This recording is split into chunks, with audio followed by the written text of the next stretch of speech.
So let's give them a hand as they take their seats.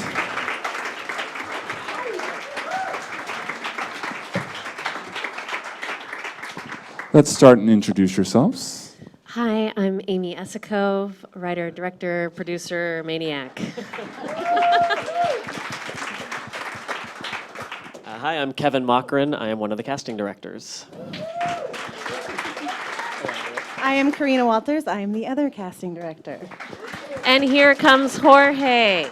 Chachi.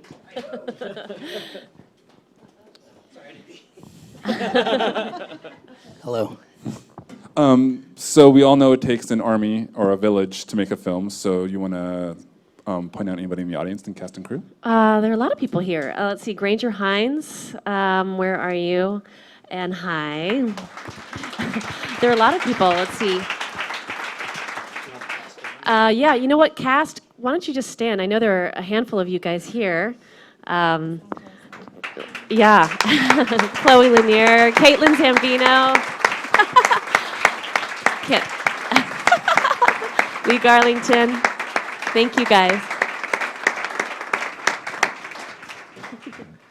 Cool. So for these types of events, the first thing we always get started, because it's the first place you start, is story and script. So you want to talk a little bit how that happened? Oh, the script took many years to write. It's very loosely based on a true experience. I did meet my birth parents, and it was about 15 years ago when I did that. And I was doing stand-up comedy at the time, and I was doing commercials. I was just an actress here in LA, and decided to do a one-woman show and tell my story. And from there, I felt like it could be a film someday. So I started writing this screenplay, and it took like 7 or 8 years to write it because while I knew the characters very well and was okay at writing dialogue, I knew nothing about structure, so it took a while. And finally, last year, I'd had enough. I was like, no one else is going to produce this but me, so I just got to do it. So that's what happened. And then so you started with a short film. Let's talk a little bit about that. That's right. So I left Los Angeles in 2009 and took a little break and went back to Texas for 3 years. And while I was there, I did my show a couple of times and then decided I'm going to try to make a short film version of the story to see if I could act and direct at the same time and do it on a small scale. So it was kind of a safer environment. And I did, and it went well. And yeah, that was the short film experience. And then what made you make that transition to the feature? Was it something you planned if it went well, or had specific reasons of if it was going to happen? No, I mean, I always knew that I was going to make the feature film version of the story. It was just always with me. And I had the final script written, and I was ready to make the feature, but I was nervous. So hence the short film. So I forgot what your question was. Sorry. You answered it, just the fact that the feature was always the end goal. The feature was always the end goal, that's correct. The short film was just practice, I guess. Talk about Jonathan, your other producer. How do you know each other? How did they come on board? What was Jonathan was living in Austin when I did the short film, and he was the production coordinator on that. And I loved him so much that I said, come on board as actually production manager, which he did. He came out from New York to do this. And he did so much work as production manager. Basically, he did my job. So I bumped him up to producer. And talk a little bit about that relationship, because you were in it and you directed and also produced. So when was it clear roles? When you were on set, he was the go-to producer to solve all the problems while you were doing your thing? How was that kind of? He was. While I was checking frame and then getting in frame and then going to makeup and then going to wardrobe, yeah, I just wasn't available to take a call about tomorrow's location or whatever. That was Jonathan. I wasn't the one getting threatened to be sued. He was. No, it would have been my butt. But yeah, he was the one who dealt with a lot of the headache, and he was a trooper. And this gets us to Jorge. How did you jump in did you know Jonathan? How did you know Amy? I did know Jonathan. Jonathan and I are friends from Texas, so I work in town, and he called me and said that he was going to make a movie in town, and he had never made a movie here. So I said, well, I'll jump in this with you. So together we kind of fought the battles of doing it. Nice. And then between the both of you, how do you guys build out the team? Was it other people you knew that knew people? Kind of talk about the process of getting your crew together. Lizette Jameson was our line producer. And she actually was the line producer on the short in Austin. So I brought her out here, and she is the one who basically brought everyone to interview with. I interviewed probably 3 or 4 people for each part, first AD, you know, all that stuff. And we had a really great crew. I was really, really happy with everybody. Talk a little bit about financing. How did that kind of come? You did Indiegogo. That was part of it. Like 10% of the funding came from an Indiegogo campaign, and then friends and family in Texas, mainly Thomas Robinson, who put in most of the money. We were counting on the other half of funding coming from through our lawyer, but that didn't happen. So Will came in and did the rest of the funding. Yeah, it was stressful. I mean, it was a low budget film, but you know, you just got to get it made. So, yeah, it's Texas money. And then how did you guys connect? How did you guys know each other? What Kevin and Karina, how did they come on board? How did you find us? I know Lizette. Yeah, Lizette, I don't know where she got our name, to be honest. I think it was through Monica Mickelson, who's another casting director. But yeah, she just reached out to us. She sent us the script, and we read the script, and we loved it. So we actually went over to Amy's house and had a little meeting, and she told us, you know, that it was based on partly true story, and that fascinated us as well. So yeah, we just it was a love fest, and we wanted to be involved.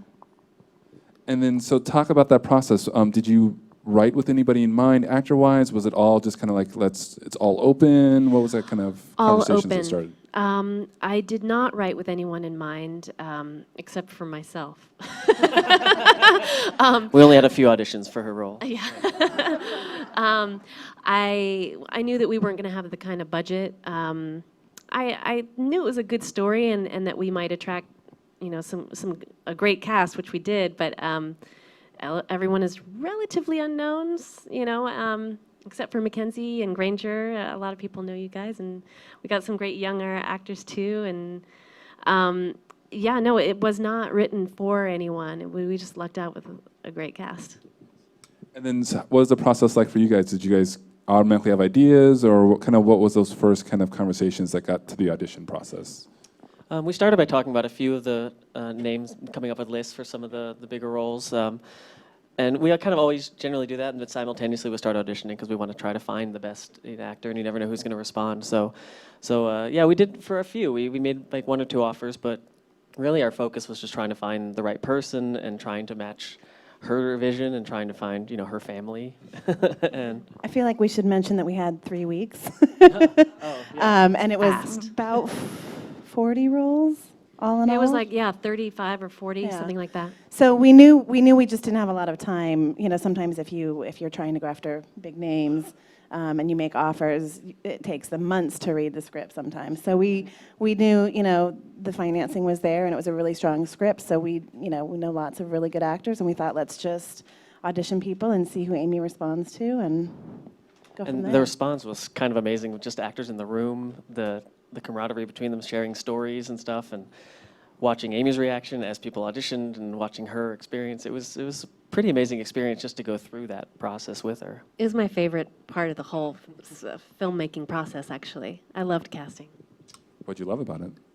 I just loved to meet all the possibilities. All the actors that came in that you showed me were possibilities. It was just being on the other side, you know, having acted for so long, being on the other side of it was really cool to see that everyone has the part.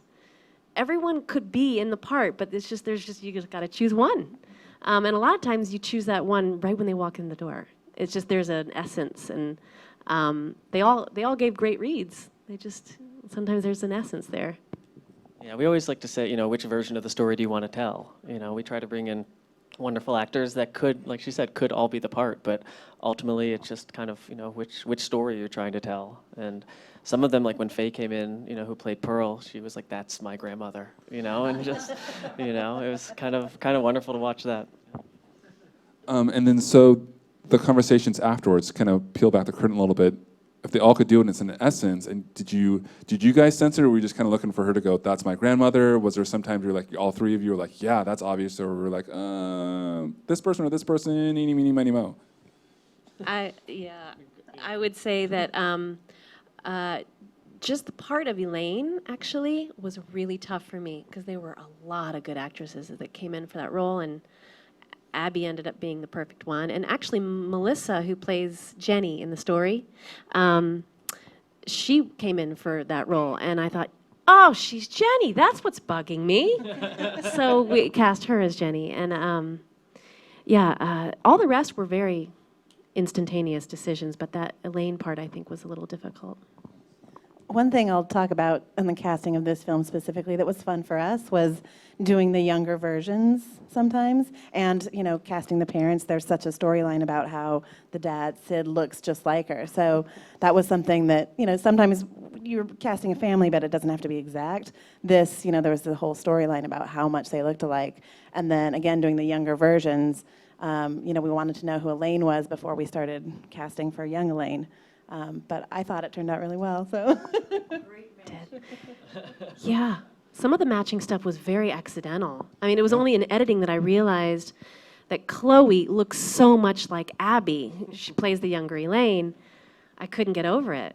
And then on set, when Caitlin came on, we had her with brown hair and brown contacts, which she has like crystal blue eyes. But somehow it all fell together, and she came on set, and I was directing that day. Solely directing, people just went, oh my God, just because of the brown hair, brown eyes. It was just, it was just accidental, good matches. Yeah, we did have to kind of look beyond the kind of like facial structure and know, because you have to change hair and make eyes. We had to change Chloe's eyes too, I think, too. And, That's right. And I think young Elaine was the last role that we auditions for, because we had to figure out who Elaine was, and then once we figured out how to negotiate and all that, so it was kind of a little nerve-wracking. Like, okay, we gotta, we have to find the right. We started a kind of audition with a couple people in mind to decide like who we were going to sort of match with in the end. Yeah, we had a couple of, like, these girls match with Abby, and these girls match with, I don't even remember who the backup is now. But So you have different setups depending on what person you go with, and you have those versions. Was it something you guys had to see in person, or could you tell in the picture? You like, we need them in the room to kind of visually kind of make it happen? Well, we used people's headshots to help us decide who to call in for auditions, but then, once you see people in the room, that makes a big difference. Becomes more obvious. Let's talk a little bit about the production elements. How many, where did you guys shoot? How many days? Was it rehearsals? I think we were like maybe 27 days. Does that sound about right? Might be a little less. It was like 24 with pickups and all that. But we moved around a lot. We shot around a lot of LA and Silver Lake, like interesting places in LA to shoot. That I've shot in Texas a lot, so this was my first Austin feature, like non-Austin feature. But it was cool. I mean, we shot a lot of locations, I think, for the budget we had. Very much, very tight. Yeah, we actually, all that road trip stuff we shot out in Palmdale. And we were in the middle of a heat wave. That was fun. Weather will get you every time. I always like to peel behind the curtain production-wise, give us a behind the scenes of things that happened. The way I say it is, what do we need to know for a certain scene that you're like, if you knew this, how we got this scene to happen, oh my gosh.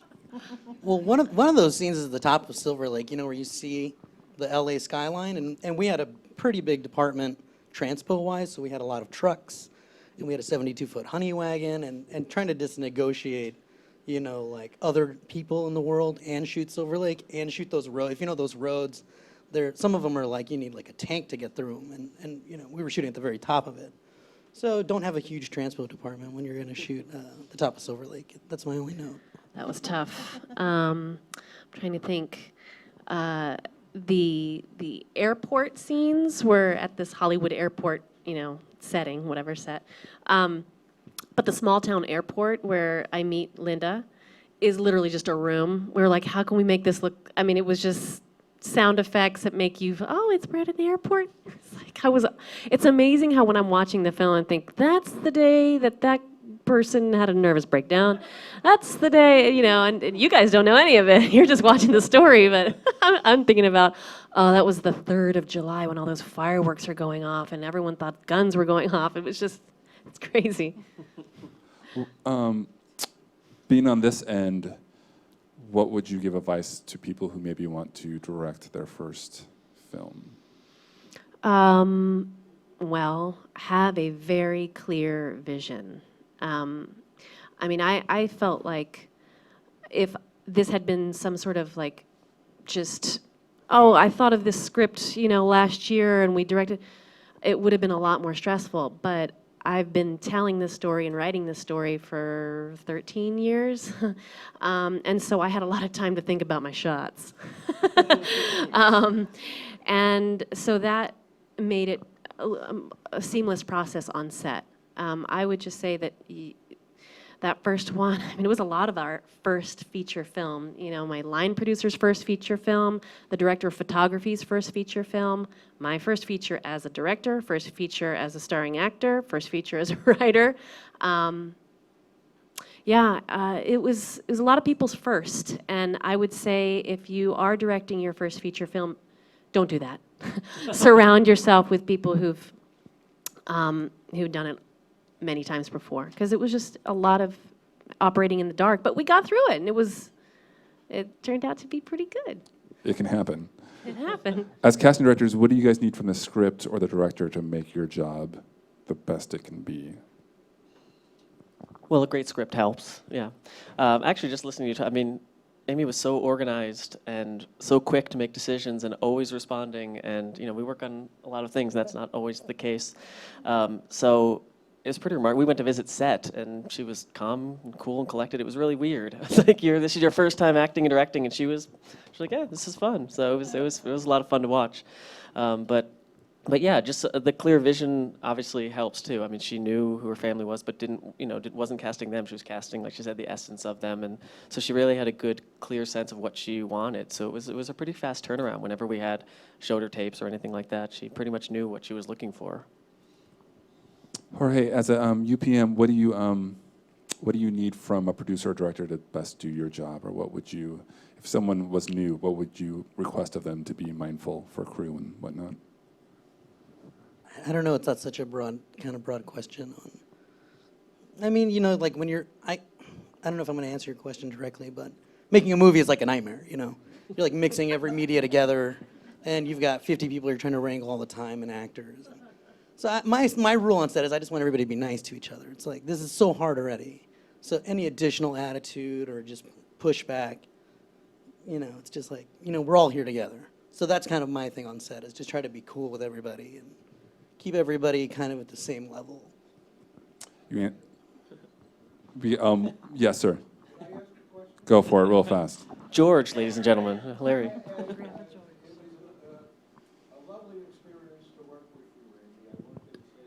Thank you. It was a highly professional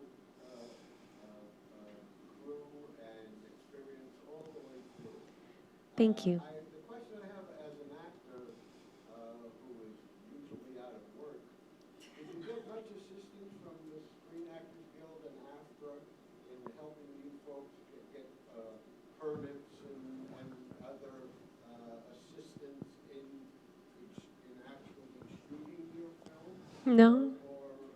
So, I mean, let me get a question. What is the permit process? Because it's actually not through SAG-AFTRA that you get permits. Kind of can you explain a little bit of how that works? Chachi? LA film, Yep. you make friends with those guys and you don't piss them off, and and you ask for favors and beg for favors and do your due diligence, and you're good. Yep. Film LA for permits. LA, yeah. And then paperwork is a nightmare. huge. Jonathan, wish he were here. I would kiss his feet.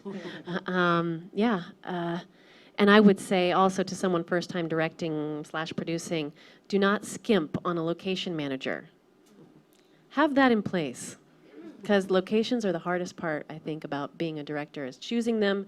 And then sometimes you don't get the location until the day before, and then you've got to figure out all your shots the night before. When you've had such a clear vision, all of a sudden there's a door in the way or a staircase where you didn't think there was going to be one. And having a location manager and someone there to kind of police everything, don't skimp on that. Did you ever lose the location and had to readjust, or what did you? The house where we shot the interior of the North Boulevard house, it's the Woodbury Mansion. It's in Pasadena, and we had it scheduled and because of the day we were doing it, there was another event. And because of parking, we just absolutely could not fit in there and have our crew there and trucks and all that stuff. So we had to schedule it for later, and it just moved all these actors around, and it was just kind of a nightmare. I think that's it for now. So let's give them a hand. Say thank you. You guys were awesome. We appreciate it. Please fill out your surveys. They're going to stick around, so give them a hug, say hi, say congrats, and thank you everyone for coming. Thank you so much for having Thanks, us. guys. Thank you for Thanks, screening the film. everybody. Thank you.